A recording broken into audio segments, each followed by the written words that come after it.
meus queridos sonhadores. Estou aqui mais uma vez, depois de uma pausa prolongada, para o nosso momento de reflexão.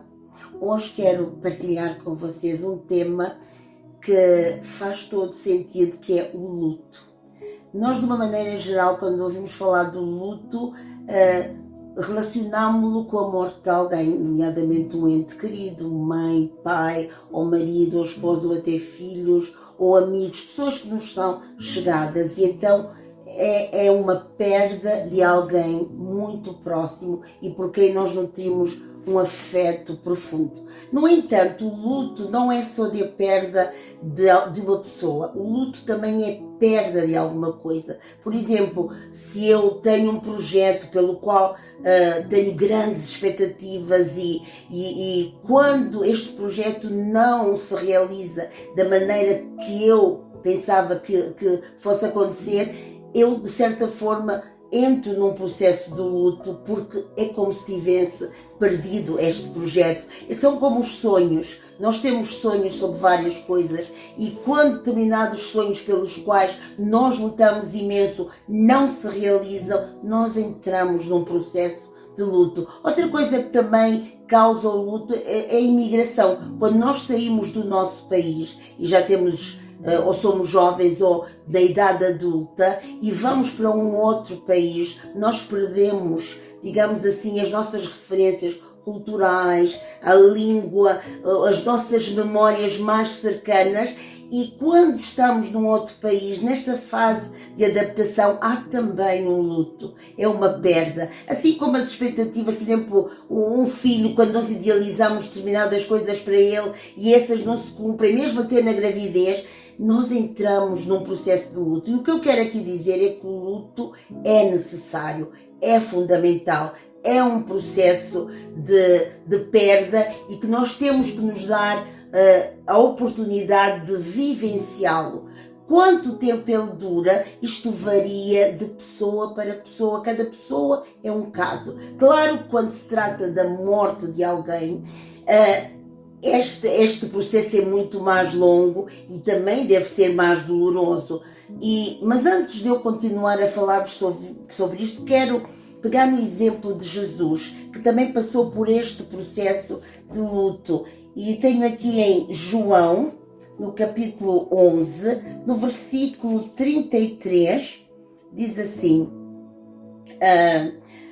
Jesus, pois, quando a viu chorar, estamos aqui a falar de Maria, irmão de Lázaro, que havia morrido, já passava de 3 dias, e quando Jesus entra na aldeia e chega até a casa de Maria e Marta, há toda uma comoção. Maria e Marta estão desesperadas, os amigos delas também, e há um tempo de grande desespero e luto. E Jesus se compadece de Maria quando a vê chorar completamente destroçada e diz assim: e choraram, e viu também chorarem os outros judeus com ela, e ele comoveu-se e em espírito perturbou-se. Depois vou para o versículo 35, ainda nesta mesma situação diz: Jesus chorou. Vejam bem, Jesus experimenta aqui também um processo de perda, de luto por este amigo que ele tanto amava. Claro que ele estava consciente que ele ia operar um milagre, mas ele naquele instante, todo aquele ambiente de luto, de perda, ele também se comove. O que é que nós vemos aqui? Da parte de Jesus, uma empatia. Quando nós temos alguém, quando nós conhecemos alguém que está a passar por um processo de perda, é fundamental nós mostrarmos empatia. E esta empatia não deve ser: oh, não chores, deixa lá, vai ficar tudo bem. Não, o choro é uma expressão terapêutica da dor emocional que nós carregamos. Porque o luto é carregado de emoções e sentimentos muito profundos e dolorosos e até negativos. A angústia é extremamente negativa.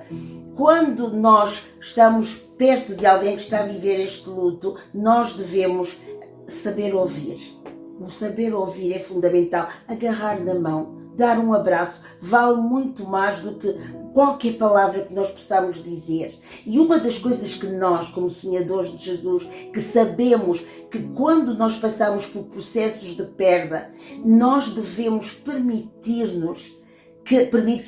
que o Espírito Santo, que Ele traduz tão bem aquilo que estamos a sentir, Ele lê-nos tão bem, Ele lê as nossas emoções e os nossos sentimentos, e por Ele ler tão bem, Ele é que sabe consolar-nos. Por exemplo, quando nós dizemos a alguém que está a passar por uma perda de um familiar, nós dizemos que as doces e celestiais consolações do Espírito Santo te confortem, te consolem. Porquê? Porque este conforto é o que cala mais fundo.